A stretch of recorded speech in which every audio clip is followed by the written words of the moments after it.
हरियाणा विधानसभा को लेकर सभी प्रत्याशियों ने अपनी तैयारियां शुरू कर दी है। सभी प्रत्याशी अपने हलके में जा रहे हैं। हम हिसार की बात की जाए तो हिसार की जो 7 सीटें हैं, इसमें उकलाना, बरवाड़ा, नलवा, हिसार, आदमपुर, तमाम जो सीटें हैं, इसको लेकर हम जो हिसार के जो सीनियर पत्रकार हैं, इनसे हम चर्चा करेंगे।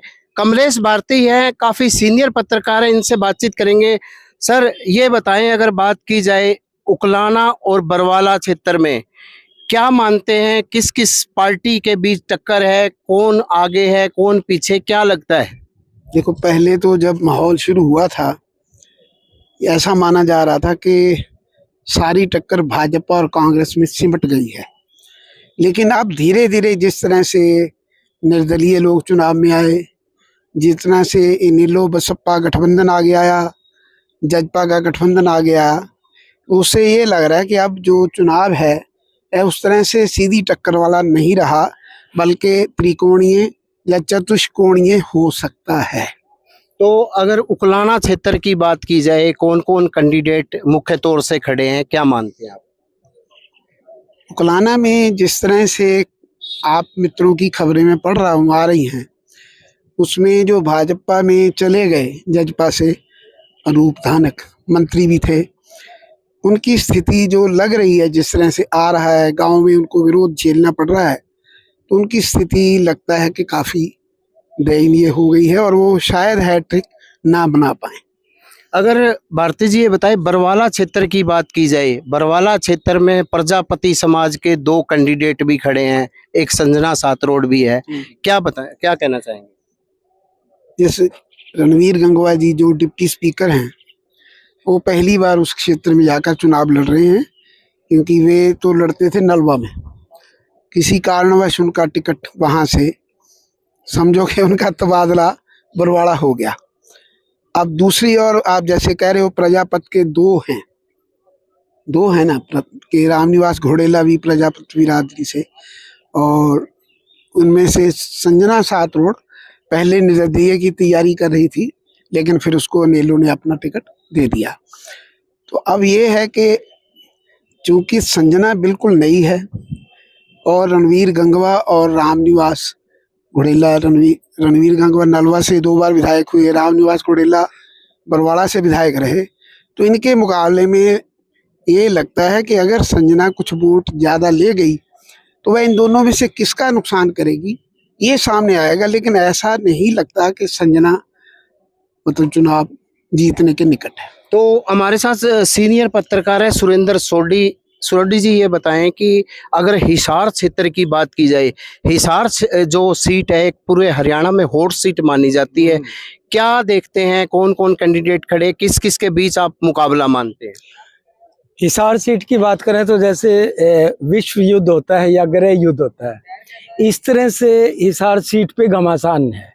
यहाँ पे जब तक सावित्री जिंदल चुनाव की मैदान में नहीं आई थी, तब तक कांग्रेस के ओम प्रकाश राणा और बीजेपी के डॉक्टर कमल गुप्ता के बीच टक्कर मानी जा रही थी। जो ही सावित्री जिंदल ने चुनाव मैदान में अपने पांव रखे, तो ये तिकोना मुकाबला हो गया। उसके बाद फिर सामने महापौर रहे गौतम सरदाना, और उनके साथ टक्कर ले रहे एक अमित ग्रोवर। साथ ही बीजेपी में कोषाध्यक्ष और संगठन मंत्री रहे तरुण जैन, वो भी मैदान में है।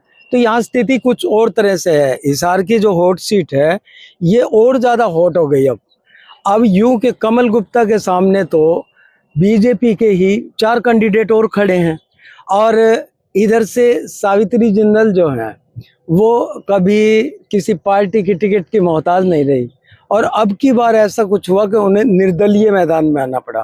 अब उनके भी स्वाभिमान का और अस्तित्व का जो पॉलिटिकल अस्तित्व है, वो उनका जो है ना, वो भी आड़े आ रहा है।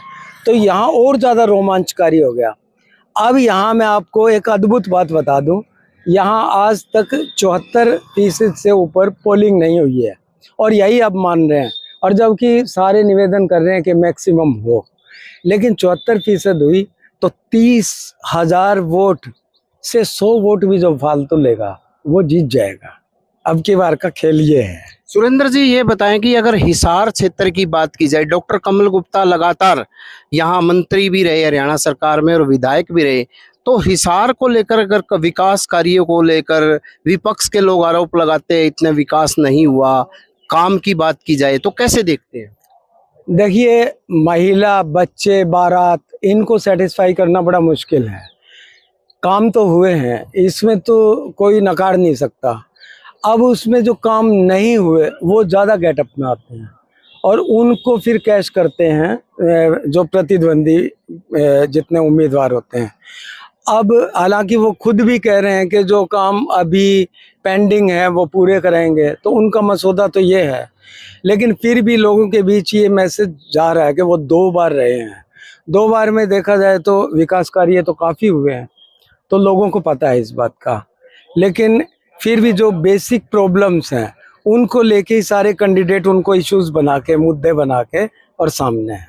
अगर जैसे आप पार्टी से संजय सातरोडिया भी खड़े हैं, उनकी स्थिति कैसे देखते हैं आप? उन्होंने एक नए टेक्निक से जो है ना चुनावी मैदान में उतरी हैं। वो उन्होंने क्या किया कि महिलाओं को कैप्चर करना शुरू कर दिया और महिलाएं जो हैं वो पुरुषों को भी जो है वो चुनाव के उसमें अपनी सलाह में ले सकते हैं। तो अब है ना लोगों में ये मैसेज जा रहा है कि संजना सातरोड महिलाओं में जाकर और अपने हिसार की बात की जाए जो संजय सातरोड, संजय सातरोड तो आम आदमी पार्टी से कैंडिडेट हैं और आम आदमी पार्टी का यहाँ लोगों के बीच जो है वो अगर टक्कर की मानी जाए तो उस तरह से नहीं है उनका। तो हमारे साथ अरुणेश जी भी हैं, सीनियर पत्रकार हैं। और क्या ये बताएं जी आप, अगर हांसी क्षेत्र की बात की जाए, हांसी को लेकर आप क्या कहना चाहेंगे? विनोद ब्याना ऑलरेडी वहां से बीजेपी से विधायक है, क्या मानते हैं वहां का, किस तरह का आज के दिन सिनेरियो है? देखिए, सबसे बड़ी बात यह है कि जिस तरीके से वहाँ पे भाजपा और कांग्रेस ने टिकट का वितरण किया है, तो वो देखने की बात है कि पंजाबी बिरादरी से ही दोनों को टिकट दी गई है। और ऐसे में जो भाजपा जो थे, पुराने जो विरोधी थे, उनको मनाने में कामयाब रही, लेकिन कांग्रेस ने भी अपनी पूरी कोशिश की कि जो उनके विरोधी हैं उनको भी मनाने का काम किया।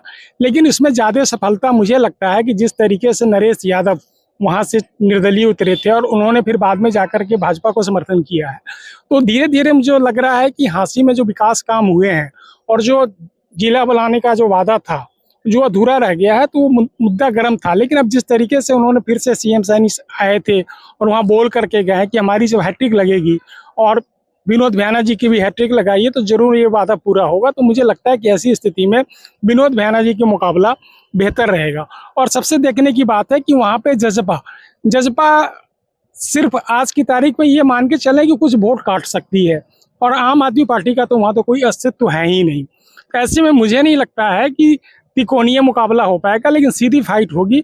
और उस स्थिति में मुझे लगता है कि कहीं ना कहीं आज की तारीख में पलड़ा जो है कहीं ना कहीं विनोद भैया जी का भारी है। अरुणेश जी, एक महत्वपूर्ण सवाल ये आता है कि जैसे नायाब सिंह सैनी ओबीसी थे और सैनी समाज से एक सीएम चुने गए, और अगर हिसार क्षेत्र की बात की जाए और हांसी क्षेत्र की बात की जाए, एक सैनियों का वहां दबदबा है, तो इससे इस वोटर पे कितना असर पड़ेगा?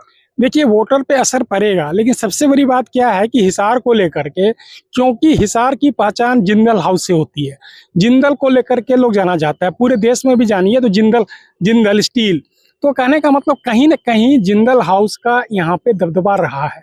भले ही 2014 के इलेक्शन में मोदी लहर की वजह से सावित्री जिंदल चुनाव हार गई थी, मंत्री रहते हुए हार गई थी, तो मुझे नहीं लगता कि इस बार निर्दलीय प्रत्याशी के रूप में जिस तरीके से आई है मैदान में अंतिम समय में, पहले ये कयास लगाए जा रहे थे कि भाजपा ही उसको टिकट देगी, लेकिन अंतिम समय में कमल गुप्ता को ही टिकट मिली। और लेकिन जब यहाँ पे आने के बाद, घर आने के बाद, उन्होंने जो अपने वर्करों का उत्साह देखा, उसे देखते हुए उन्होंने ये फैसला लिया, हम फैसला लिया। क्योंकि सबसे बड़ी बात है कि वो कह रही हैं बार बार कि ये मेरे हो सकता है कि जिंदगी का आखिरी चुनाव हो। तो ऐसे में परिवार की, हिसार की जनता मेरा परिवार है, और परिवार के नाते उनके अनुरोध पे मैं चुनाव लड़ रहा हूँ। मैं तो सब समझती हूँ कि जिस तरीके से लोगों ने यहाँ का प्यार दिया है, तो मैं उसके लिए चुनाव लड़ रही हूँ। तो ऐसे मुझे लगता है कि ये भावनात्मक अपील कर रही है हिसार की जनता के, और ये अपील हो सकता है कि आने वाले समय में धीरे धीरे काम करे और ऐसी स्थिति में किसी भी प्रत्याशी के लिए, चाहे वो डॉक्टर कमल गुप्ता हो या रामनिवास राणा हो या गौतम सरदाना हो या तरुण जैन हो, सबके लिए मुसीबत साबित हो सकती है। अगर नलवा की सीट की बात की जाए, डिप्टी स्पीकर को बरवाला दे दिया गया और एक संपत सिंह जो सीनियर लीडर थे उनको टिकट ना देकर युवा नेता अनिल मान को दे दी गई, और वहीं से रणधीर पनियार को, इसका आप कैसे देखते हैं? किस किस के बीच में टक्कर रहेगी? वहां एक जजपा के भी वीरेंद्र भी हैं। देखिए, यहाँ पे सबसे बड़ी बात यह है कि जिस समय टिकट का बंटवारा हो रहा था और जिस तरीके से खींचतान हो रही थी, तो पहले माना जा रहा था कि यहाँ से संपत सिंह चुनाव लड़ेंगे, और पार्टी ने, भाजपा ने भी और कांग्रेस ने, दोनों ने इंटरनल सर्वे करवाए थे, और उस सर्वे में ये बात स्पष्ट हो गई थी कि कांग्रेस की ओर से अगर संपत सिंह आते हैं तो रणवीर गंगवा की हार सुनिश्चित दिख रही थी। तो यही कारण है कि उनको यहाँ से शिफ्ट करके बरवाला भेजा गया।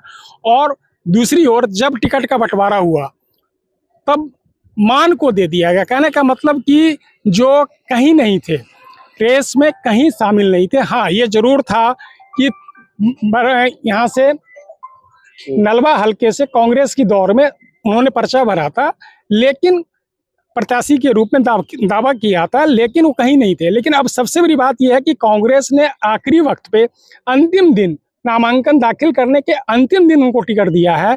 तो ऐसी स्थिति में मुझे नहीं लगता है कि वो ज़्यादा बढ़त पाल बना पाएंगे, क्योंकि रणधीर पनियार, जिनको वहाँ पे उस हलके में कुलदीप बिश्नोई के नाते एक उनकी परंपरागत वोट है।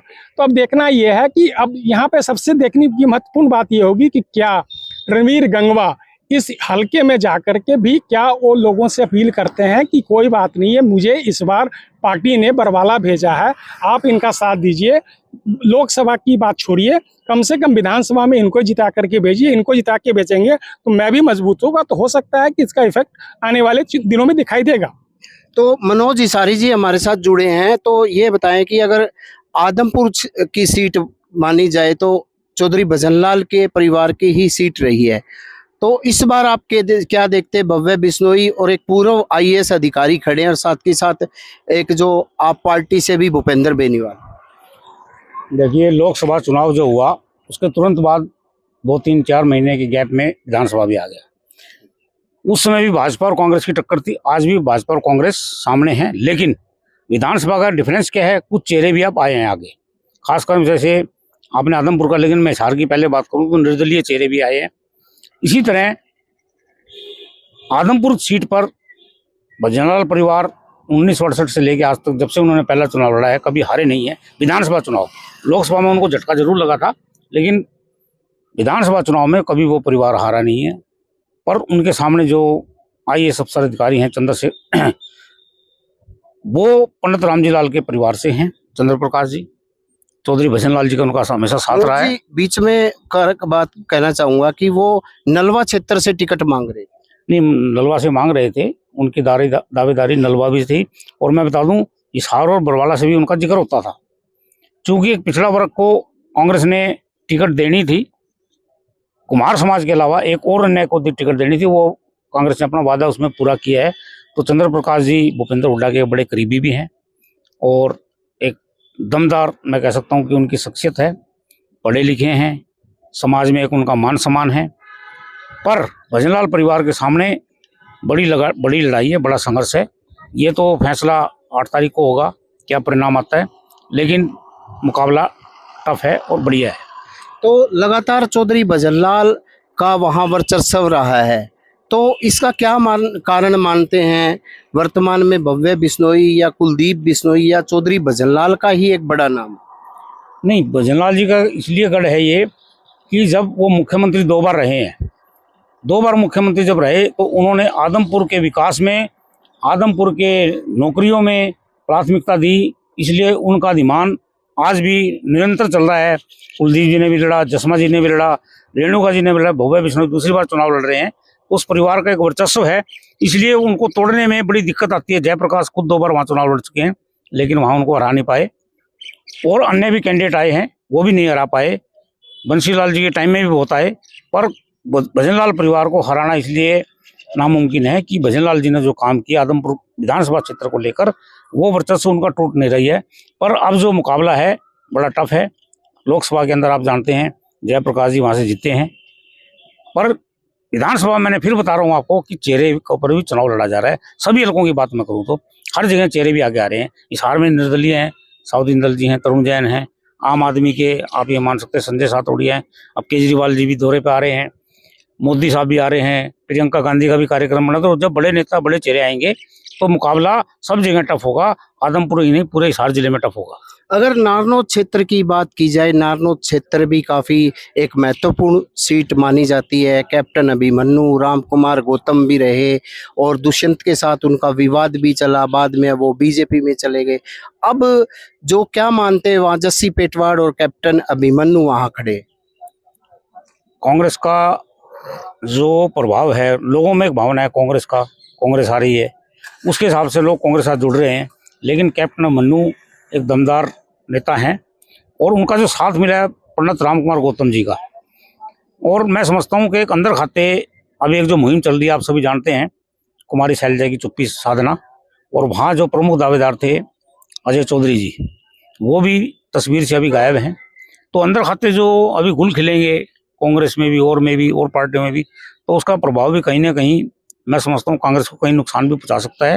हालांकि कांग्रेस पार्टी का जो लोगों का कहना है कि लहर चल रही है, उसमें जस्सी पेटवाड़ जरूर अपनी जगह खड़े हैं, पर अंदर खाते अगर भीतरघात हुआ तो नुकसान हो सकता है, कैप्टन अभिमन्यु को फायदा भी हो सकता है। मनोज जी, आपने जिक्र किया कुमारी शैलजा का, अगर वो भी उनकी इच्छा थी कि लास्ट टाइम तक कहती रही कि मैं भी विधानसभा वहां से लड़ूंगी, फिर भी जो हुड्डा गुट के नरेश सेलवाल को वहां टिकट मिली, उनकी ना तो नारनौद में मिली ना उकलाना में मिली, तो क्या देखते हैं इसमें जो एससी समाज का वोट आगे क्या देखते हैं? एससी समाज का वोट कुमारी शैलजा की घोषणा पे डिपेंड है। आज या कल में शायद वो बाहर आएंगी राजनीतिक तौर पे, और वो अपना एक अनाउंसमेंट क्या करती हैं, किस तरह का उनका इशारा होता है, क्या वो व्यक्तिगत तौर पे पार्टी के तौर पे अनाउंसमेंट करेंगी, वो उन पे देखने वाली बात है। ओवरऑल ये था कि सभी पत्रकारों ने अपने विचार रखे, ऐसे में सभी जगह अपनी अपनी बात रखी है पत्रकारों ने, और जो भी है अलग अलग, जहां कांग्रेस के हैं, कहाँ बीजेपी के कैंडिडेट है, अलग अलग जो टक्कर है। प्रवीण कुमार, हिसार।